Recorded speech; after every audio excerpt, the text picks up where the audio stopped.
예, 그 삼국시대 정치 빠르게 정리해 보겠습니다. 삼국시대는 이제 중앙집권국가, 이제 연맹왕국에서 이제 중앙집권국가로 이제 되는 시기였고, 그다음에 이제 그때 특징이 이제 율령을 반포했다라는 거, 법 같은 거를 발표했다라는 거, 그다음 불교를 수용했다라는 거, 그다음에 정복 활동을 해서 이제 뭐 힘을 넓혀가더라. 결국 이제 그 왕권의 강화라는 거였다는 거, 왕권 강화의 특징을 지을 수 있다라는 거.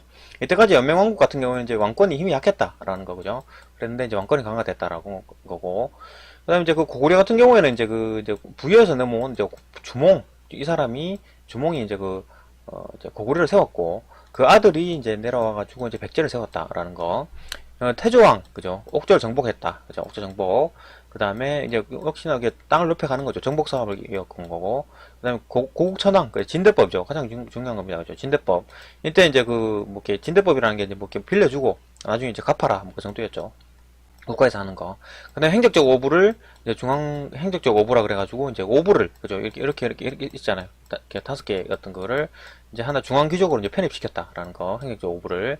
그러니까 이제 중앙 왕권 강화, 이제 중앙 집권 했다라는 거고, 그 다음에 이제 백제 같은 경우는 이제 3세기 때, 이제 고이왕이 이제 율령을 반포했다. 그죠? 해가지고 이제 국가의 규틀을 마련해가지고, 바로 이제 근초고왕, 전성기가 되는 거죠. 4세기 전성기. 이제 근초고왕. 그 다음에 이제 평양성 공격해가지고, 고국 원왕을 전사시키는 강대국이었죠. 상당히 힘이 센 나라였다는 거, 4세기 때. 그러다가 이제 소수리망이 이제 고구려 소수리망이 이제 율령 불교 태학을 받아들임으로써 이제 기틀을 마련하고 5세기 광교토 대왕 때 이제 아주 힘이 세지는 거죠. 광교토 대왕 여기저기 그 땅을 넓혀 나가는 왕이었고, 신라에 들어온 외까지 격퇴시키는 거죠. 아주 강한 나라였다. 그 다음에 그 아들이 이제 장수왕이 이제 남진쟁제 펴가지고 평양으로 하면서 충주 고구려비를 통해서 알 수 있다는 거고, 근데 괴로왕을 사망시킵니다. 그죠? 장수왕이 웅진 천도를 하게 돼. 백제는 이제 웅진으로 천도를 하게 된다. 그러니까 이제 근처고왕이 이렇게 공격해가지고 죽이고, 그 다음에 이제 다시 강해져가지고 괴로왕, 그죠? 사망시켰다라는 거. 그 다음에 이제 신라, 그죠? 여기는 이제 박석김, 이렇게 돌아가면서 이제 왕위를 이어갔으나, 이제 4세기, 그죠? 4세기 내무랑 때, 김씨의 왕위 세습을 하게 됐다. 아마 광해토 대왕이 입김이 작용하지 않았는가, 그죠? 아무튼 김씨가 또 왕위 세습을 하게 됐다.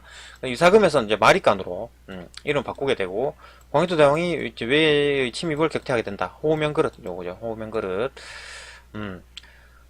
광해토 대왕이 요때 이제 요거 이제 가야면 금강가에까지 쳐들어가가지고 왜 이제 이제 침입했던 왜가 이제 이렇게 이제 금강가에까지 갑니다. 금강가에가 이제 왜랑 또 연관되어 있어가지고 이렇게 가기 때문에 고구려군이 금강가에까지 쳐들어가가지고 이제 공격을 하게 돼가지고 공격으로 이제 세퇴를 하게 되더라.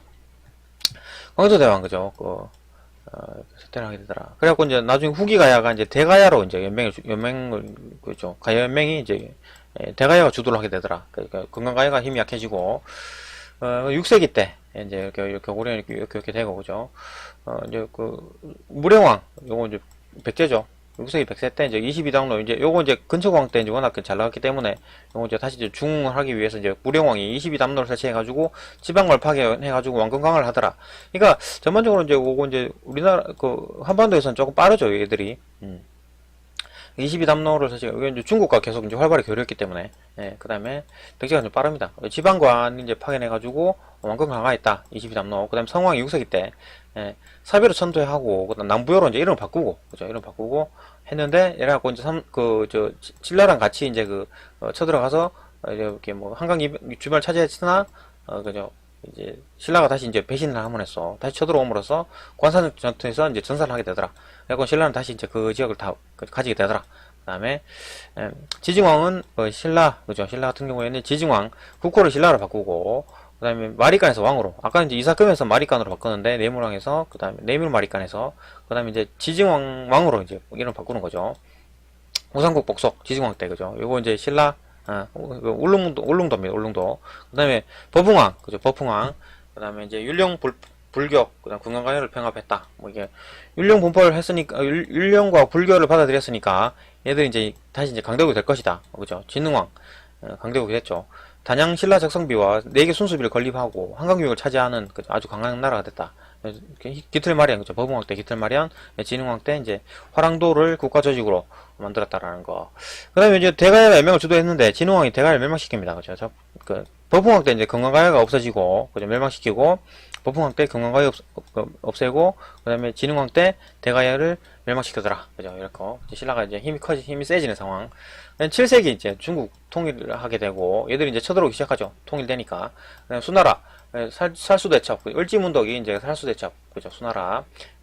살수대첩을 하게 되고, 수나라를, 패퇴시킵니다. 그죠? 그 다음에 당나라가 쳐들어오는데 안시성 싸움에서 양만춘이 그죠? 안시성 싸움에서 이제 패퇴시키죠.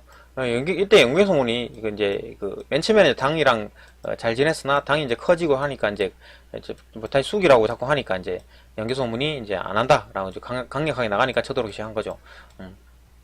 아무리 쳐들어도 당이 아무리 고구려 쳐들어와도 안 되죠. 그러다가 이제 신라랑 힘을 합쳐가지고 쳐들어와서 이제 나당 연합으로 이제 다 이렇게 멸망시켜 버립니다. 그죠? 의장도 멸망시키고 고구려도 멸망시키더라. 연개소문 사후에 그죠? 약해진 틈을 타가지고 나당 연합으로 이렇게 쳐들어가서 나라 둘 다 멸망시키더라.